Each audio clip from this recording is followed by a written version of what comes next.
Hi, I'm Ted, and this is Today We Tried, a parenting podcast brought to you by Colugo, where we talk about the big moments in parenthood and break them down to make them feel less daunting and more doable. I'm a dad of three and Colugo's founder, and I'm super excited to be here today with a special guest, Ted King. Ted is a professional cyclist living in Vermont. In previous phases of career, he lived and raced all throughout Europe, including in the Tour de France. And now in phase two, he's carrying the title of the King of Gravel in the burgeoning gravel racing scene. We share a few things in common in addition to being dads, mainly our love of Vermont, where Ted lives, and we both went to Middlebury College, and our belief in the gospel of maple syrup. And he co-owns a business that makes maple syrup for easy on-the-go delivery called UnTapped. I'm a huge fan. And I think perhaps more aptly to the podcast, Ted and his wife, Laura, are new parents to 2-month-old Hazel and have been getting into the whole parenting thing in the midst of a very new environment during COVID. Whew, Ted, how are you doing? Ted, I am doing very well, thank you. Great to hear. Thanks so much for being here, and let's get started. Cool. Thank you very much for having me. So, as I mentioned, parenting during COVID, huge shift for most families. There's a lot of talk about, schooling from home, working from home all at the same time. Christy and I are going through a little bit of that. Plus, just like managing things as simple as like getting groceries become this, I think, crazy ordeal. And so, there's all this attention given to school age kids, and rightfully so. But lots of families in our community, and you and Laura are also, bringing up a new baby in this sort of super different times than probably what you anticipated when you, first found out you're going to be parents. So, how's it going for you so far? Short answer, it's going really well. It seems impossible to jump into a conversation this day and age and not reference COVID because it is part of the news, it is part of every media story, it is part of every facet of life, so it seems. And so it's timely and sort of appropriate that little baby Hazel, who is the center of our universe right now, she was born. It allows us to timestamp everything that's going on really well. So Hazel was born March 8th, and we got home on I think the 9th, might have been the 10th. It's all a little bit of a blur. But that sounds familiar. Yeah. It's within. So we're up in Vermont, and things are happening at a little bit slower pace. But the way I see it is, it was about the 10th, 11th, 12th of March that the world really did make a seismic shift. So, yeah, to your point, I mean, we have a whole new norm. This is our first child, and it's just fitting in a way that the world is going through a new norm all at the same time. So that is a really interesting lens and point in time that you'll always have a reference. Yeah, you won't forget, that's for sure. Yeah. So, I mean, in the midst of everything, I follow you on Instagram. I see you guys, appear to be killing it. Our typical format here on Today We Tried is kind of, things that worked, what's working, and things that didn't. So, I'd love, and I know our audience would love to hear from you, like 2 or 3 things that are really working for you right now as a dad parenting a newborn. Sure. So, yeah, Laura, my wife Laura, is incredibly active as well. I am a professional cyclist. Laura has the chops to be a professional cyclist, but she went into the real world, so to speak. So athletics are such an important part of both of our lives, that it was amazing the following that she created and that she generated just by being herself on through this new world in which we live, where social media is such an important influencing tactic.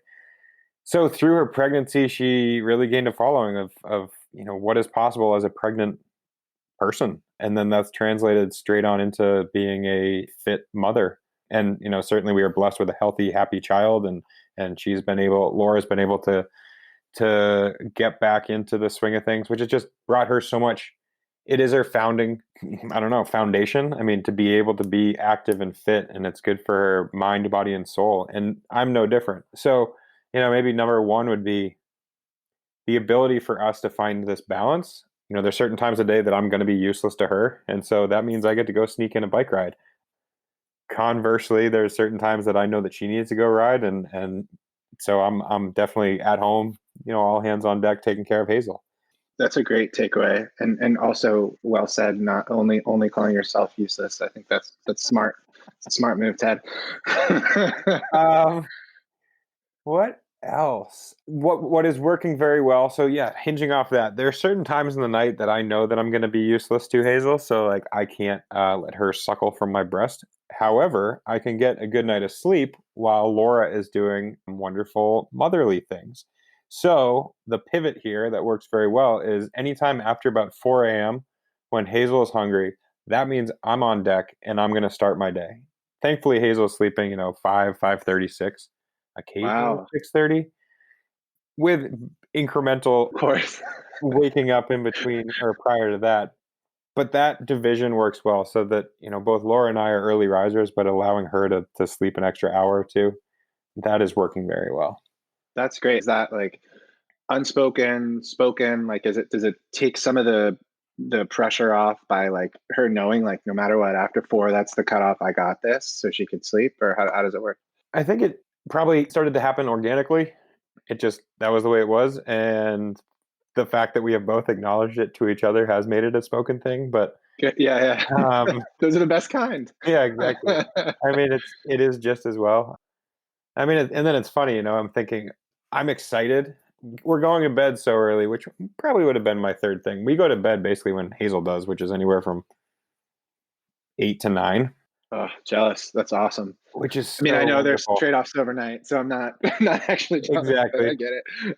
So I know if you go to bed at 8 o'clock at night, like sure, when 4 in the morning or 5 in the morning rolls around, like I've had a pretty decent night's sleep. But what I'm saying is I wake up early and I'm thinking, all right, I'm gonna feed Hazel and change Hazel, and I'll go about my day and get so much stuff done. And then it's 8 o'clock and I haven't accomplished a thing besides feeding and changing Hazel. So Yeah, yeah. I mean, new that's norm. dangerous now too. I know when to email you now, so be careful. um, okay, so trading off when it makes the most sense. Having sort of expectation around who's gonna be caring for Hazel in the overnight hours. I think totally makes sense. And then it sounds like you are kind of winning as much as you can as a new parent on the sleep front as sort of super active people essentially as a professional athlete. Like, I'm sure rest is super key to your performance. I mean, how are you thinking about that in the midst of all this? It makes me happy that I'm in phase two of my career and not. When I talk about these two phases, the first one is when I was living and racing overseas, and that is professional cycling at the most acute level. So I did that for 10 years, and then I retired from that lifestyle in 2015 and came back to the States, and that's when this gravel scene has taken off like gangbusters. And gravel is just so much more casual, cavalier, fun. Like you finish your ride with a beer instead of finishing your ride and getting on a scale to see like how many ounces of weight you lost and all sorts of other nerdy stuff.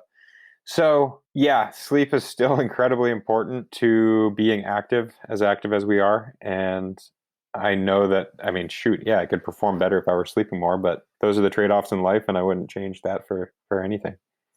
Sounds like it's working. Sounds like it's working. Yeah. Well, you figured out sleep and the trade-offs.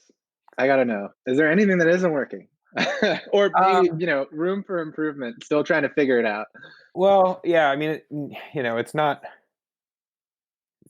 nothing is perfect, right?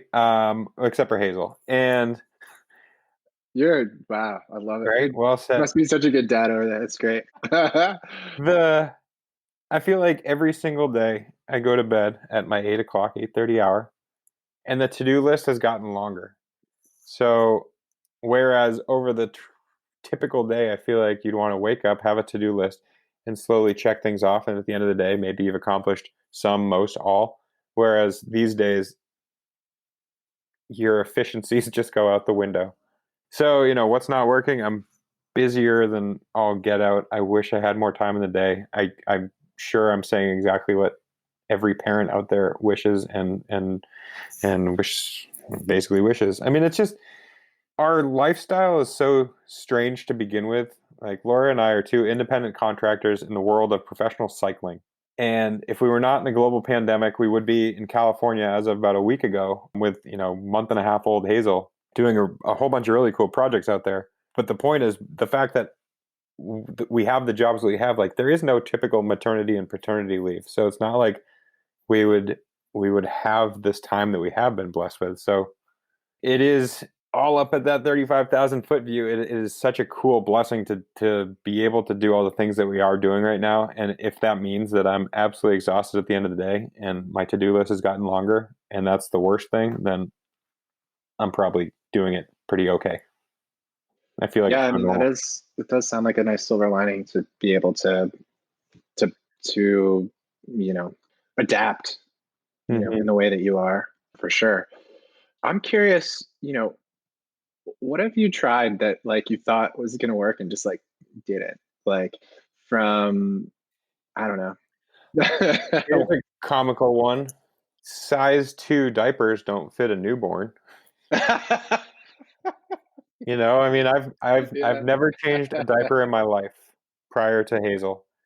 And now at this point, it's what, a half dozen a day, a dozen a day. Like you do it like you learn quick. That's a steep learning curve.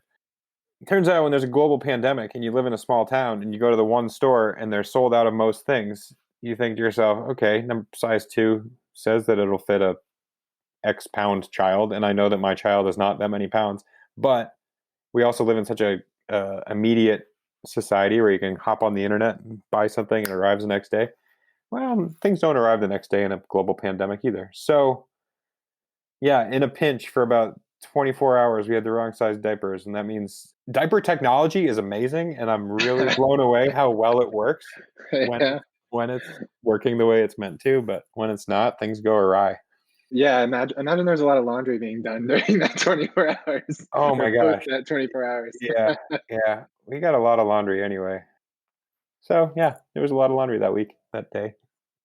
Well, any other, would have, should have, could have, obviously, no regrets. Like parenting is so hard, just figure it out as you go. But any advice for, our community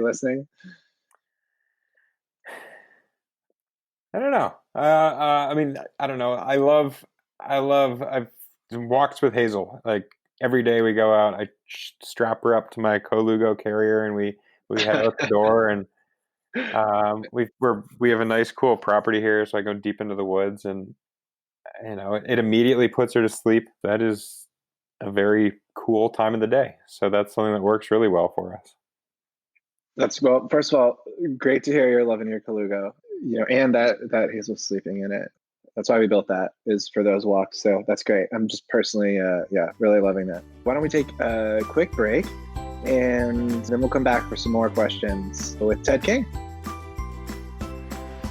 Hi, Christy here, popping in for a minute to talk to you about Colugo. I'm excited to share that our award-winning compact stroller now comes in 5 new core colors: olive, deep blue, rose sparkle, black floral, and black. They're beautiful and they're here to brighten your day, but you don't have to take my word for it. Check them out on our website, www.hicolugo.com. Now, back to the show. Hey, everybody. Welcome back to Today We Tried. It's Ted and Ted here on this episode. I'm Ted, founder of Colugo, and we're with Ted King. So we're just going to give our listeners a chance to get to know you a little bit better and share just some additional quick hitting advice and tips on parenting, all almost 3 months now on your end. Yeah. So, Mm-hmm. so in those 3 months, what is the parenting moment you are most proud of? I think. Well, shoot, I almost want to hinge 2 answers off each other. One, I mean, making it work with the very incorrect size diapers and getting through Yeah. that 24 hours. But the discovery of walks with Hazel has been pretty magnificent. Just knowing that if she's cranky, it's gonna bring her down. That walking motion is gonna let her go to sleep, and she's gonna take a nice nap.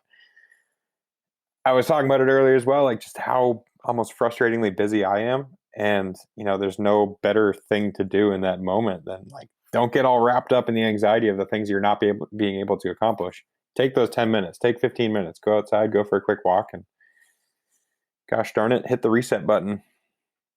Great advice. No, Yeah, I can remember back to that. I'm sure your walks are a little more picturesque than what I'm experiencing here right now in South Philly. But nothing against South Philly, but Vermont is something all on its own. Well, speaking of Hazel, what fun new thing is she doing these days? What's like the cool thing she's up to? I mean, man, so just tracking, following you, smiling. It's gone from changing Hazel and watching her oogle and ah and sort of just be this nebulous being to recognition. There's nothing that's more satisfying when you're meeting her eyes and you're smiling and then she smiles back, and it's just like, all right, communication. I freaking love this. Oh man, that feedback, that must be amazing. Yeah, it is so freaking special with our first one. Well, and I think we haven't yet reached that point. Some people tell me, at some point you'll wish the feedback stopped, but we haven't hit it yet, and we're at 4. Well, so I think I'd love to also know, I'm sure you and Laura experienced it. You're getting ready for Hazel to arrive, and like your family and your friends are all giving you advice, solicited and unsolicited, perhaps. What's the best piece of parenting advice you've received so far? So I don't know how literally I took it or it was meant to be, but great piece of advice was sleep when she sleeps. And I think that basically means like get as much sleep as possible. Put that in the bank so that you can have that pile of cash of sleep. Certainly that doesn't mean go sleep for 16 to 20 hours a day, but we inadvertently took that advice to mean, yeah, when she goes to bed at night, for sure go to bed when she goes to bed. Don't try to pull an all-nighter and think back to college and get stuff done late into the night. And there's plenty of times I still think it'll be 5, 6 o'clock, getting ready for dinner, thinking, okay, yeah, tonight's the night that I'm going to, stay awake till midnight and keep on just plowing through the work. And then, 8, 9 o'clock rolls around and I say, not a chance. I got to go to bed. Yeah, well, and now I know when not to email you. So this is great. This is very productive for me. You can email me all the time. I just may or may not get back to you. Yeah. Fair enough. Well, so all right, so you've got like a great routine set up. It sounds like we really, having twins, like we didn't really have a choice, but we found on the back end that like, routine has really helped us in the first months and years. So I guess building on that sort of, in tangent to that, do you have any like, favorite family traditions, either from growing up or from now that you're excited, either like now or even years from now to get to, include Hazel in? I really like the fact that our family would always say grace before dinner, and it's something that Laura and I continue and will continue to do, and Hazel's part of it when she's in her little bouncy chair next to the table, and it's saying thank you and being so appreciative for little baby Hazel, who is healthy and happy, and we have this great meal in front of us and a roof over our head, and just to take that minute every day, 30 seconds, 10 seconds every day has been something pretty foundational in my upbringing. That's so great to hear. We were talking about silver linings earlier, and like one of the silver linings for us is we now have a family dinner. We did not have this before. Christy and I would work, and the kids would be eating dinner as we got home from work and be with their nanny. And so now we have family dinner like 5:30 every night, and we say grace before dinner, and it's like this new thing we've brought in, and so we make sure we're saying we're thankful, and no one touches the food until we've said grace, and it's like remarkable. I mean, I didn't know what to expect, and so I'm glad you said that, and it only gets more fun, which is really cool.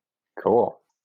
Last of our 5 fun questions. How about a recommendation for our listeners? So book, show, who to follow on Instagram, self-care routine, anything. Ozark. Yes. But okay, a little bit. What's Ozark and why should they? Well, I'll give you 2. Ozark is outstanding. You're talking about the Netflix show, right? The Netflix show. Coincidentally, I did a gravel bike race at Lake of the Ozark. What was it? It was almost exactly a year ago. I think it was April 20. Yeah, it was April last year. which was like at the beginning of us getting into the show, and it's just all about so many horrible vices. It's about gambling, it's about drugs, it's about drug cartels, it's about like every piece of smut you could ever think imaginable is in it, and it's so antithetical to like the kind of show that I think Laura and I would ever consider watching, and it's so good, and we're like, we need more of this. So if you're not into Ozark and you're not really into TV series, I think you'll still like it. And then on the more uplifting side, there's a fantastic podcast that I've been listening to since 2012, probably, called Stuff You Should Know. And it is outstanding. And Chuck and Josh are the two hosts, and they have such an amazing comedic banter. They're so intelligent. And if they're not intelligent, they've certainly done their due diligence on the topic. And they will tell you how, most recently, Andre the Giant works, or how bed frames work, or how the combustion engine works. They will take the most mundane topic and make it outstanding. And if you want to learn a thing or two while you're doing whatever the heck, check out Stuff You Should Know podcast. That's, you know what? That's great. I couldn't agree more on both those, actually. And, do you know Stuff You Should Know? I do. Actually, just listened to one on the American Airlines like Air Pass, where they like sold you a lifetime pass for like, I don't know, something like more than, like the price of a house or something. But like, actually, they ended up just losing a ton of money because people are just the people who bought it were people who actually got value out of it. So, and it was fascinating. Did you get through that whole episode? Late in the episode, they talk about the guy who like they had to retract the pass because he was literally using it so much more than they anticipated, which is crazy that they can't be like, all right, we're going to lose $1 million on this guy. Yeah, when it was all just I mean, and I think he also was like letting other people use it, and he gamed but even pretty well. Even so, I think somebody was like, we need cash, and no one thought about the consequences. Yeah. But it also made me just kind of long for the I was doing a lot of air travel previously, so I don't know that I long for it, but it certainly brings back thoughts of getting back on an airplane at some point. But it was very good. Those guys are super smart, and I think actually may have sold that business. They're still doing it, but I think they made a good amount of money based on their smarts too. So good for them. Excellent. Well, look, Ted, thank you so much for the time today. We're all super excited to learn more about what's working and what's not, and parenting with a newborn at home during COVID. I think before we go, you want to tell our listeners where they can find you? Certainly. I am available at all things I Am Ted King. So from Instagram to Twitter to Facebook to iamtedking.com.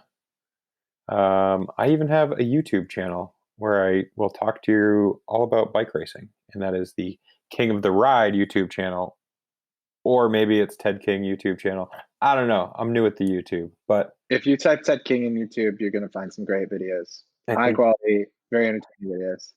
Nailed it. And where can we find the fun, delicious Untapped? Untapped is available at untapped.cc, not to be confused with .com, which will take you to a beer website. So check us out. Both are wonderful things. Of all the places to end up accidentally. Yeah. But yeah, untapped.cc. Awesome. Well, that's all we have for today. Thank you so much, Ted. It was awesome getting to chat with you. To comment on today's post, head over to Colugo's Instagram at HiColugo. That's HiColugo. And if you have a question or a topic you'd like us to cover, please email my wife, Christy, who is our Chief Parent Officer. You can reach her at cpo@hicolugo.com. Thanks, and remember, you got this. Our music was provided by Sound Planet. Our awesome producer is Aaron McGregor. We're Christy and Ted from Colugo. We'll be back soon to share more about our adventures in parenting. Until then, remember, you got this.